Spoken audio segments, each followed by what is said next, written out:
Hey everybody, Arcane Hulk here today. I want to talk to you about the primary kings of the Crucible, which is the hand cannon. Now, throughout Year 1, the exotic hand cannons reign supreme, but Year 2 and post-April update, hand cannons have taken the spotlight recently, and I want to talk to you about how to get the most out of this class of weapon.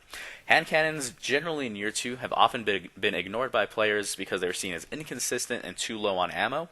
Of course, these pains are mainly prevalent in PvE and PvP, but this video will mainly focus on PvP.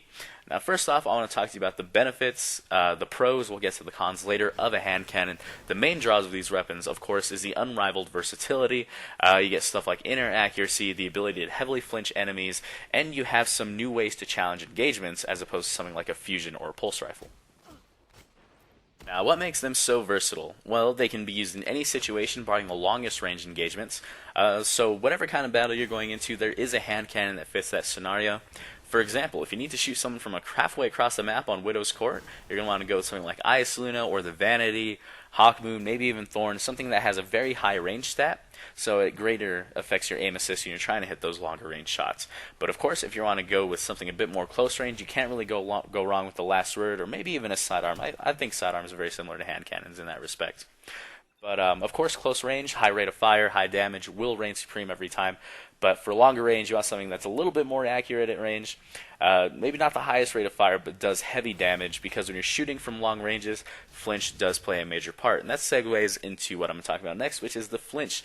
The natural high impact on hand cannons can flinch an enemy regardless of your range or even any other circumstances. Of course, if you are familiar with flinch mechanics, there are many variables that go into it. For example, you have the angle of engagement, damage drop-off, etc. But because the impact is so high on the hand cannons, you can mitigate some of those effects and still get some great flinch out of the weapon, especially on those longer range engagements. The final main draw towards the hand cannon is, of course, in-air accuracy. Of course, this is buffed greatly with the new and improved Icarus perk, but hand cannons generally don't really need it. You have great in-air accuracy, you can hit shots that you never would imagine that you could hit. Bungie did change that a long time ago. I think back, maybe even they were like that in the beta, I can't quite remember, but I know they were for sure able to do this since Year 1. But the fact that you can challenge from the air accurately and still get those shots off is a very major component in the playstyle of a good hand cannon. And it's really something you need to look into if you're not already doing it. Challenging from the air, especially, you don't even need like Angel of Light or Empyrean Bellicose. This gun, or these guns in general, are just very accurate, and they're a tool you want to abuse in the Crucible, basically. Now, of course, after hearing what I just said, you might be thinking to yourself, wow, hand cannons sound really great. Why are they not the primary weapons in the Crucible? Why is the Crucible dominated by Doctrine of Passing and Might of Multi-Tool? Well, there is a single major drawback, and of course one minor drawback to hand cannons. Starting with the minor, they do have fairly low ammo. If you're on like a 10-15 kill streak, you will probably be running out of ammo, especially if you're not managing your specials too much. So if you're just going off, you're not really focusing on shotgun or sniper gameplay, then you're really going to feel the effects of the low ammo count. Of course, this has been changed a little bit, but in the most extreme cases, it will be a problem in PvP, but generally something you can ignore. The biggest drawback of hand cannons are what are called phantom bullets. Now, you might be asking, what are phantom bullets? Phantom bullets are shots that you know you aim properly, yet they still missed. Now, another thing you may ask, why does this happen? So, aim assist is affected by your range stat, essentially, meaning that the higher your range stat is, the tighter your cone spread is at farther ranges, and the more aim assist you receive at that range. So, for example, every time you shoot a shot, just imagine there's a cone going from the end of your barrel out towards the end of the map. Of course, the higher your range stat is, the more narrow that cone is, and the more consistency you'll get with your shots. So that's why range is such a priority with hand cannons. You want to make sure you keep that cone as narrow as possible, but the faster you fire, the wider that cone gets, regardless of your range. So you want to make sure you really time your shots, but we'll get to that again in a second. So aim assist is affected by your range stat. Higher range stat, tighter your cone spread at a distance, and the more aim assist you receive. In short, to cut back on phantom bullets, try to prioritize range over other stats. This will lead to a more consistent experience.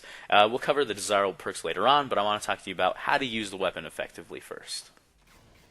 Using a hand cannon is a bit more of a mental game than something like an auto rifle. You have to be confident in that when you challenge, because if you miss a shot, you're going to severely hurt your time to kill, and this can mean a lost gunfight in most cases. I say 9 times out of 10, if you're missing shots against a competent enemy, you are going to die. A few other things you have to think about are how close to cover you are in enemy location. One-on-one fights with hand cannons are simple, just like any other weapon, so I won't cover that too much. But there are some fine aspects you need to think about. These being ammo count, shots to kill. Now, what I mean by shots to kill, for example, looking at the IS Luna, it has 10 shots in the magazine. It can kill in 1 headshot and 2 body shots. So the priority is to get that headshot as quickly as possible. That way you can just aim for the body on the last 2. Your ease of use there, as soon as you get that headshot in, aiming for the body is much easier. And you can just get that first headshot, 2 body shots, all said and done. Then you can move on to the next kill. But if you're using something like the Last Word that does 50 damage per shot to the body, 75 to the head, but only has 8 rounds, you're really not going to be too geared towards challenging multiple enemies. It's a great one-on-one weapon. When you're doing that kind of damage, you may want to go for 4 body shots or 3 headshots, but because the rate of fire is so quick, you won't be penalized too much for going for 4 body shots, especially because the recoil is so high. The 3 headshots can be hard to hit at times. So you might want to prioritize based on the pattern of the recoil, body shots or headshots, just whatever you prefer. Now, most hand cannons also have the potential to kill 2 or 3 enemies per reload, so you can take some pretty crazy odds provided you can land the shots accurately. Now, abusing cover is key to staying alive when challenging multiple people. Try to separate one from his teammates, this is basically called baiting, and get him by himself. If you play passively, you have a bit more of an advantage with the hand cannon because you're less susceptible to shotguns, but this goes out the window if they have a sniper. If they have a sniper, you generally want to be more aggressive, so be very mindful of what kind of weapons your enemy has. If they have a scout rifle, you generally want to challenge from about mid-range, maybe up close. If they have a shotgun, you want to keep some distance between you. Enough to where you can get your shots off before they get close enough to one-shot you. Now, another thing I want to cover is the rate of fire. Each hand cannon is different in this respect. It takes a bit of time to learn how fast you're allowed to shoot the hand cannon to keep consistency. Now, the difference, of course, is measured by the range set on the gun and the range at which you're engaging the enemy. Now, at really close range, you can spam shots and expect them to hit 99% of the time. And at medium range, however, you need to really space out your shots, slow down a bit, and experiment with how fast you can fire and at what ranges to maintain a consistent experience. This is why weapons like the Last Word have been ditched by a lot of players. The rapid fire rate outside of close range is riddled with phantom bullets and inconsistencies, and really it leads to a bad time if you're trying to challenge outside of the effective area. Now that we're familiar with the finer details of hand cannons, let's talk about perks. Unfortunately, hand cannons are in a place similar to fusion rifles at the start of Year 2, pre-April update, where missing one perk can make or break a weapon.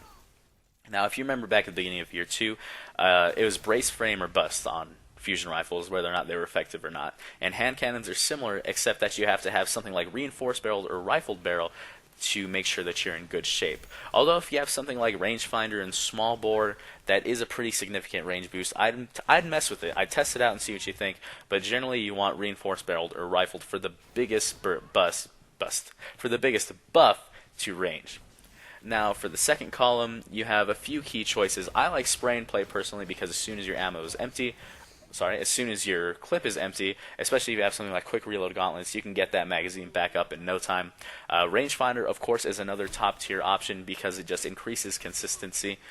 Spray and play, I like it better. I like to reload a lot.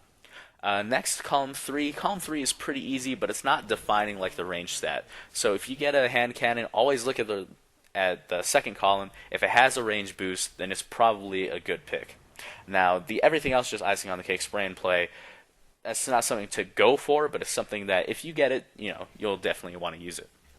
But column 3 is simple. It has one key perk that you want to have, and that is Luck in the Chamber. So Luck in the Chamber will allow you to two-shot some, I think it's mid to low armor enemies. Like IS Luna, for example, does 112 to the head and then 86 to the head next. So a lot of Hunters, you'll be getting that on, and some Warlocks as well. Generally, Titans can tank that at times. In the gameplay here, you might see later on that I get a Hunter with 2 headshots and he doesn't die. Again, it all depends on the armor stat, but generally you'll be getting those 2-tap kills. Now, what do I recommend? What weapons do I like to use? Last Word for close range, of course, no contest. I don't really think any other fast rate of fire hand cannon touches it.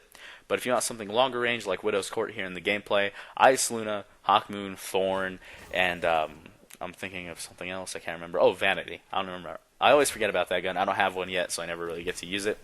But that's all for the video today, guys. I hope you enjoyed. If you liked the video, then go ahead and leave a like or subscribe, all that good stuff. I'll see you again soon, and thank you for watching. See ya.